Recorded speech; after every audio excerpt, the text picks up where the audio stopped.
Good morning, everybody, and welcome. My name is Lisa Fox, and I am the training specialist with South Dakota HealthLink. Next slide.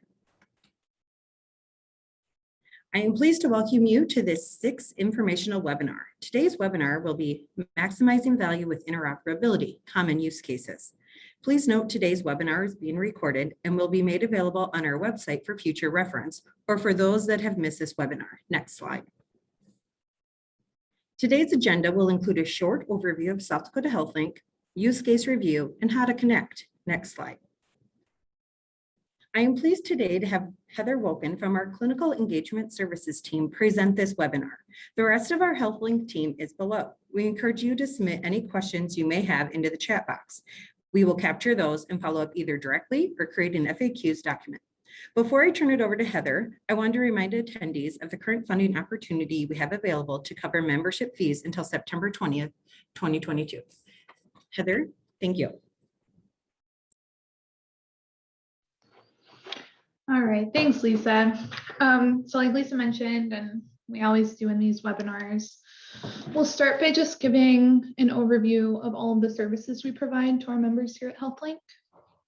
Our mission overall is to foster the sharing of information through a secure platform, and we achieve this through several products that you see listed here. Our first one is Point of Care Exchange. This is a platform that houses clinical history from organizations all over the community.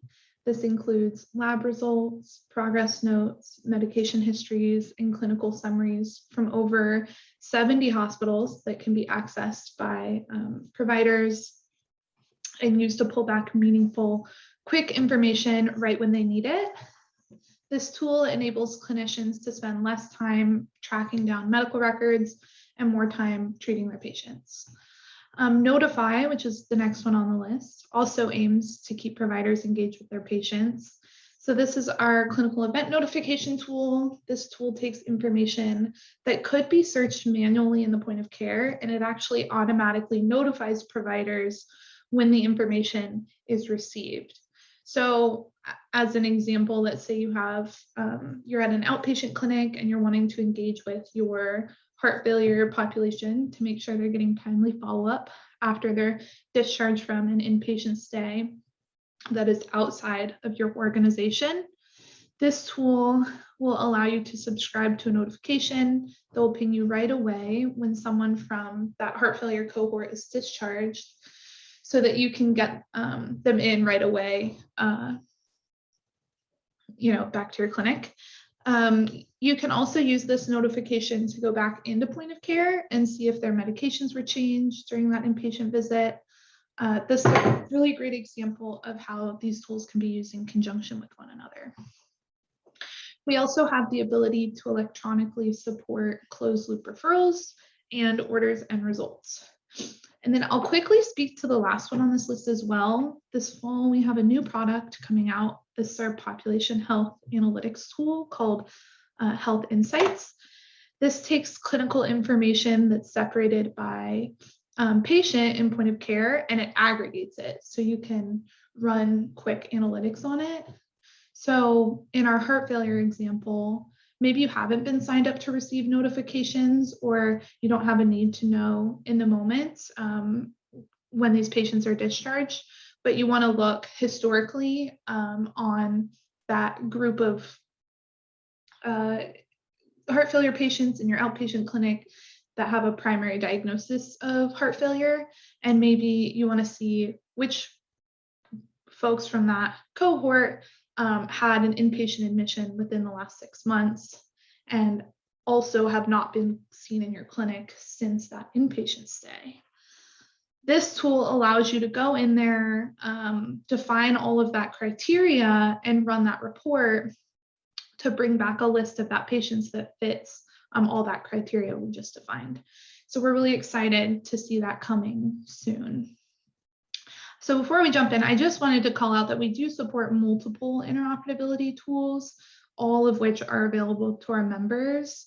Today, however, we're going to be talking in a more general sense, specifically focusing on point of care and Notify, how HealthLink enables workflow efficiencies and improves patient care with some common use cases we've seen in the past and success stories that we've had over the years.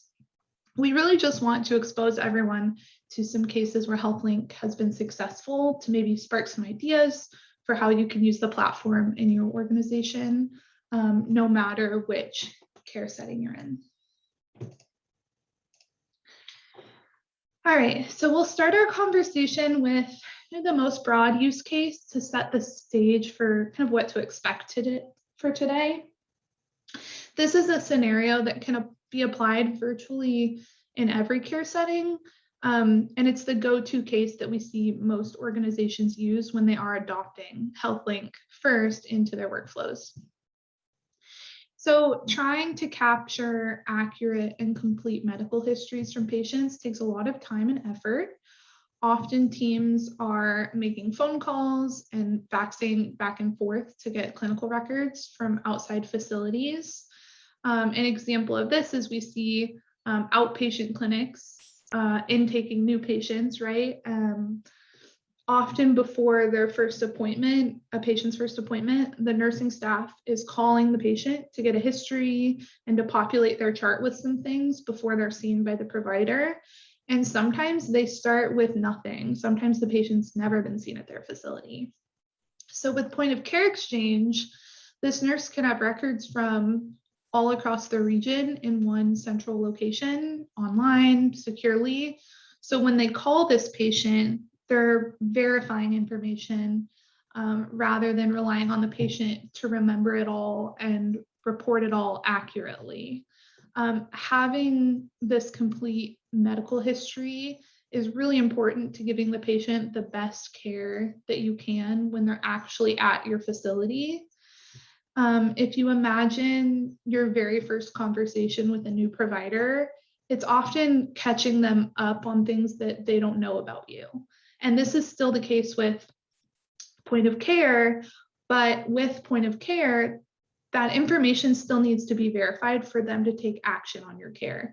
So if a patient has a condition that they've been tested for and confirmed, outside of your facility, if you have that information prior to the visit, the new provider can take action on follow-up care immediately at that first visit instead of later or a few days later, when they have those records. This on-the-spot treatment allows providers the opportunity to ensure that the patient, understands and agrees with the course of treatment while they're there, which can help them, adhere to that treatment later on. We've also seen our platform used in the field by EMS or in the ED. It's another situation where you could be seeing someone for the first time and they might not be able to tell you their history or what important medications they're on. Maybe they have been seen, but you have an incomplete record because they've been seen a few other places around town in the interim. Some other settings where we see this utilized are skilled nursing facilities. They also often rely on their residents to bring back a packet after their doctor's appointments or inpatient stays that will include important updates. Even home health providers face a similar barrier to information. So we see both point of care and Notify used in these settings to really fill in the gaps and give providers that complete picture as they're making decisions, on the spot. And then in general, HealthLink's goal is to provide, a platform for quick, easy, secure information sharing to benefit patient outcomes, and any clinician on a patient's care team can find benefits from using the platform.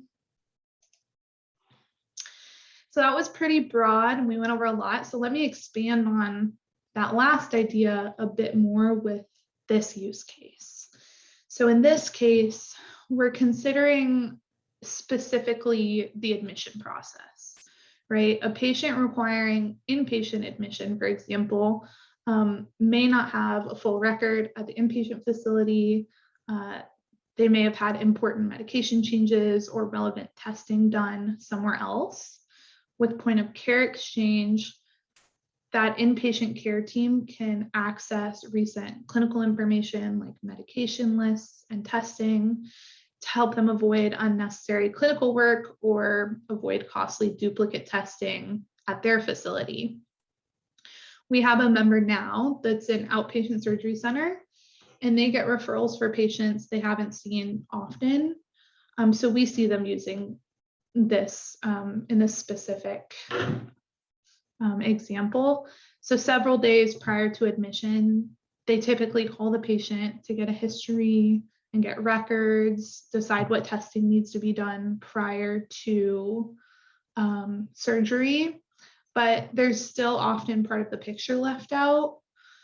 With point of care, they go on just verifying information rather than finding it. And in some cases, this can prevent and has prevented the delay of care.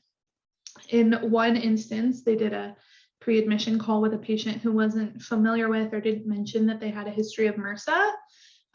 They weren't, the hospital referring them did not let them know this either, but they were able to figure that out and get that patient tested and antibiotics given a few days prior so that the patient didn't have to delay their surgery or find that out, the morning of surgery.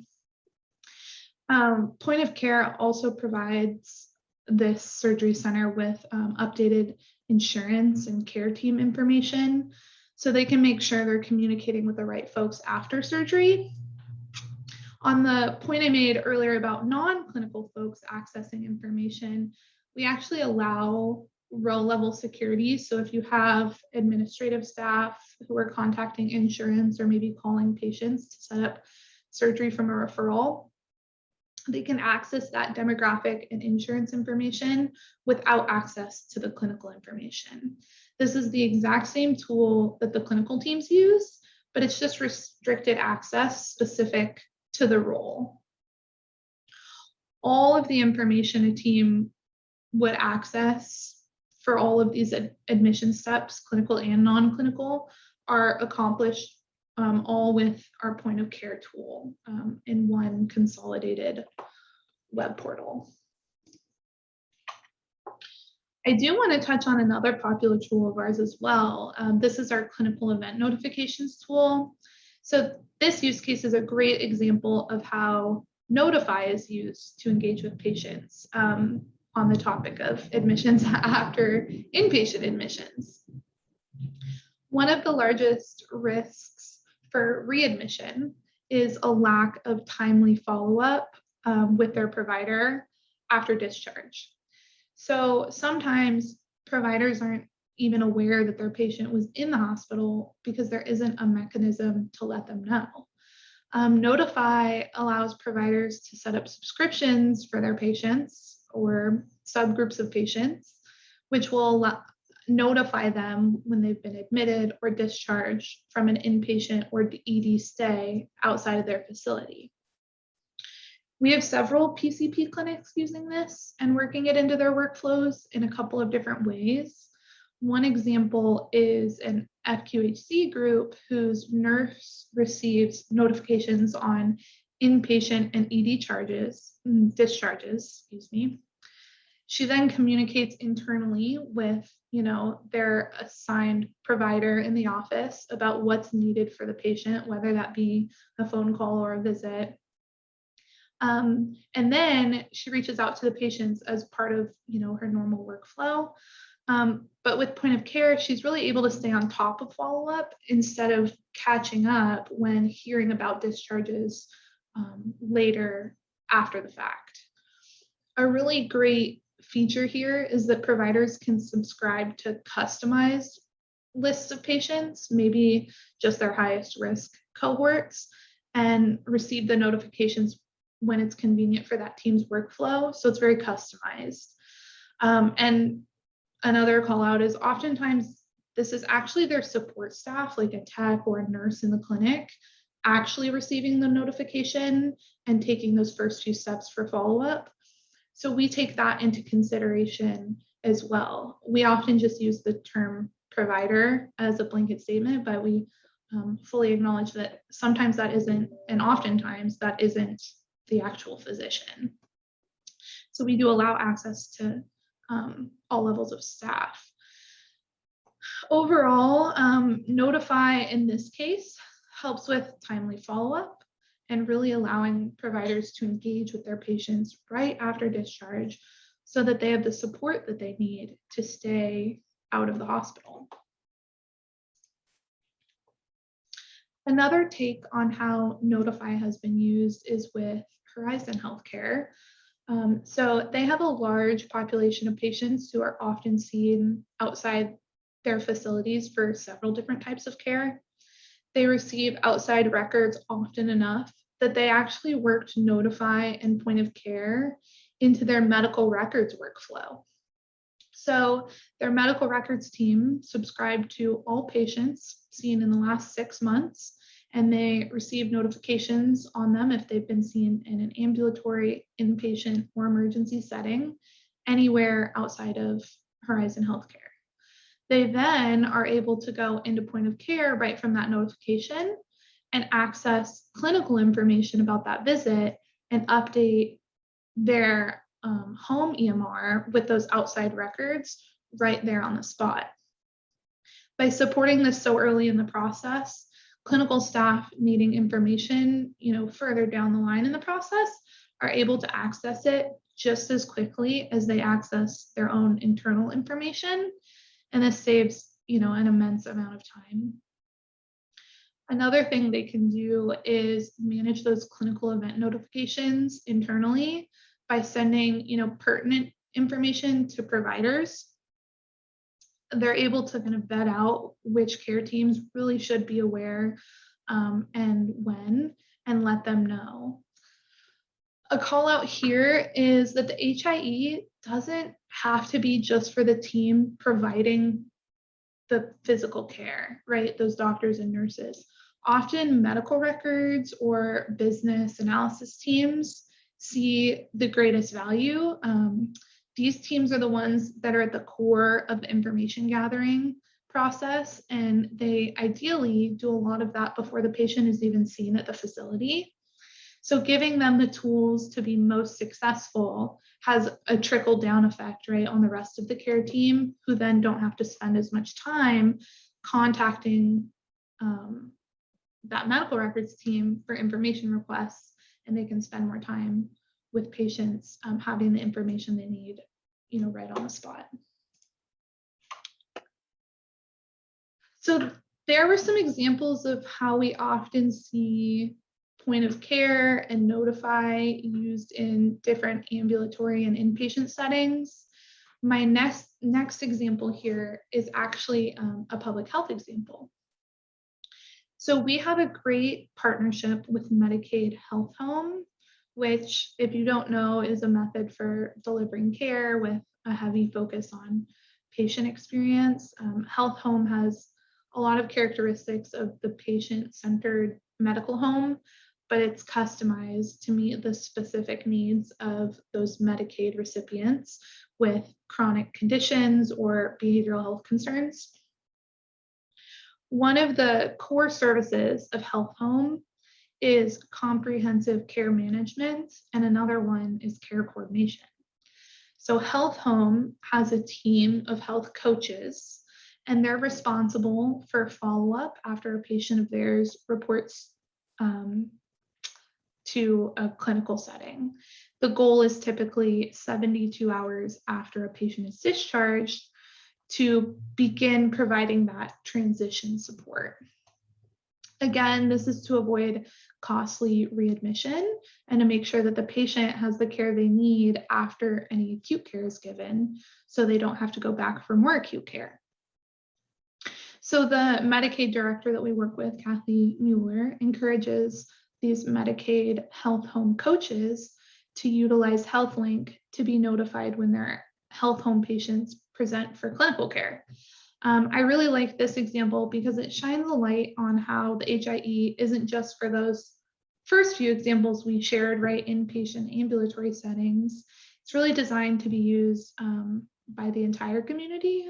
So those public health groups and support groups that are still actively involved in the care team, but they might not be in the settings that you initially think of when you think, traditional healthcare.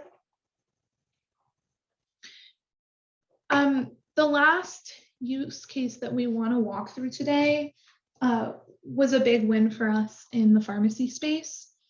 So the story here is targeting medical therapy management program that pharmacies do for in-depth medication reviews.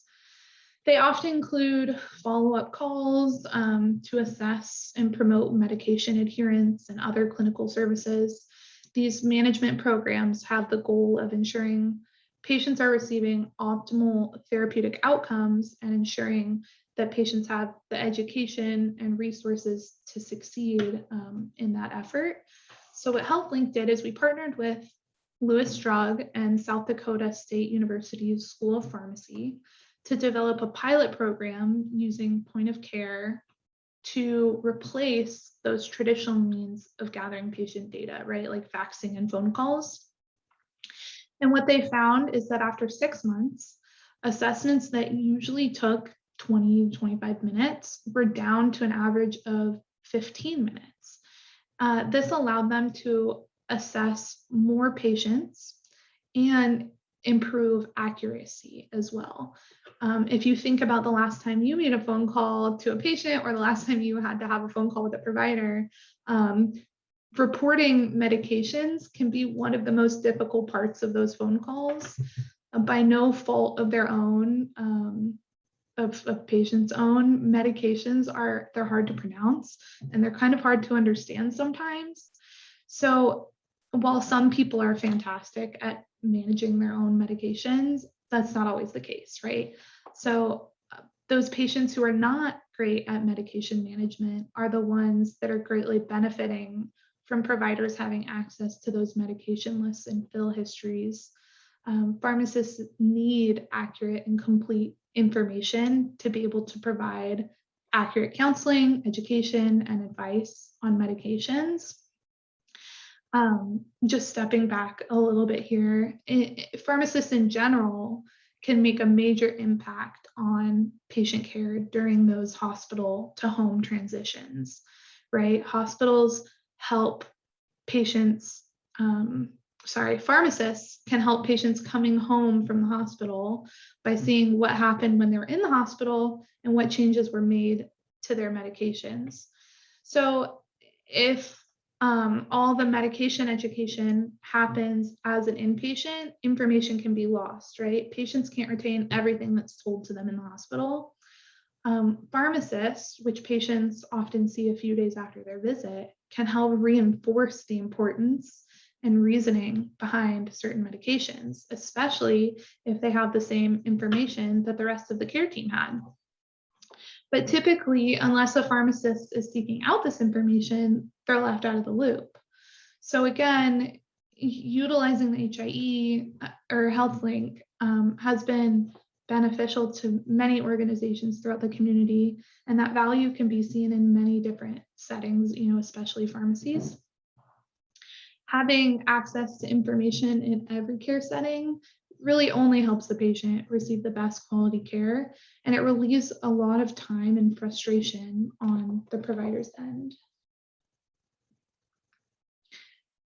So Lisa touched on this, but what's great right now is that there's a very low barrier to entry to use HealthLink right now. We're grant funded through September 30th, 2022, which means it's no cost to providers, any of the providers I mentioned earlier, and others to join the HIE and find value in their workflows.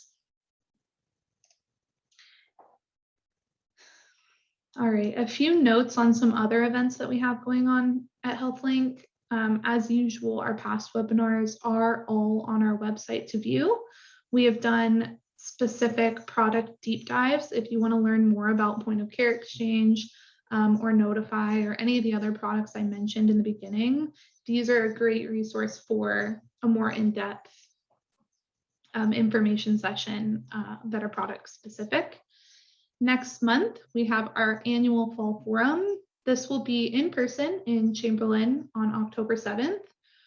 We'll have informational sessions there and an opportunity to network with other HealthLink members and the HealthLink team on the topic of use cases and understanding how HealthLink fits into your organization. This can be a great opportunity to have conversations about how others have used the HIE, or talk to our team about how specifically you guys might use the HIE, even if you're already using it, right, in a few areas of your organization. The registration for the fall forum is available on the homepage of our website, sthealthlink.org. And we're looking forward to seeing everyone there and hopefully connecting with some new folks as well. And then as my final slide today, I've dropped our contact information. We'd love to have a conversation with you about use cases or any of the interoperability tools I mentioned today. So feel free to reach out at any time. Thank you so much for your time today, and hopefully we'll see you next month.